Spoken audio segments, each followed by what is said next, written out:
క్రైస్తలో ఈరోజు దేవుని యొక్క వాగ్దానము యెషయా గ్రంథము 30వ అధ్యాయం 19వ వచనం. ఆయన నీ మొరవిని నిశ్చయంగా నేను కరుణించును. దేవుడి వాక్యాన్ని దీవించునుగాక. ఆమేన్. అవునండి, దేవుడు నీ మొరవిని నిశ్చయంగా నేను కరుణిస్తానని దేవుడి రోజు నీతో మాట్లాడుతున్నాడు. మన జీవితంలో దేవుడు మనల్ని కరుణించాలని, దేవుని యొక్క కనికరం చొప్పున, దేవుని యొక్క కరుణ చొప్పున మన జీవితంలో గొప్ప కార్యాలు పొందుకోవాలని మనం అనుకుంటాం.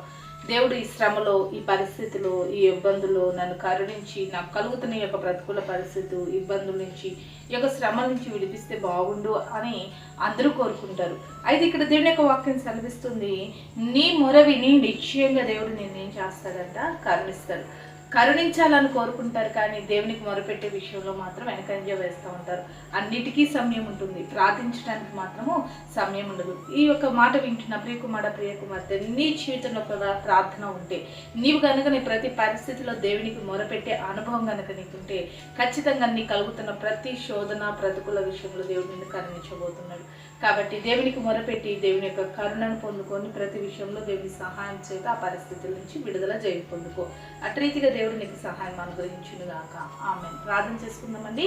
సకల ఆశీర్వాదాల కారణభూతుడమైన మా ప్రియ పరలోక తండ్రి, ఇక ప్రార్థనలు ఇస్తున్న ప్రతి బిడ్డను జ్ఞాపకం చేసుకుని ప్రభా, ఎన్ని పనులున్నా కూడా అన్ని విషయాల్లో నీకు మొరపెట్టి ఆయా కృంగిపోకుండా నిన్ను బట్టి ధైర్యం ఉండే కృప ప్రతి ఒక్కరికి దయచేయమని యేసు నామములో ప్రార్థిస్తున్నాం తండ్రి. ఆమేన్.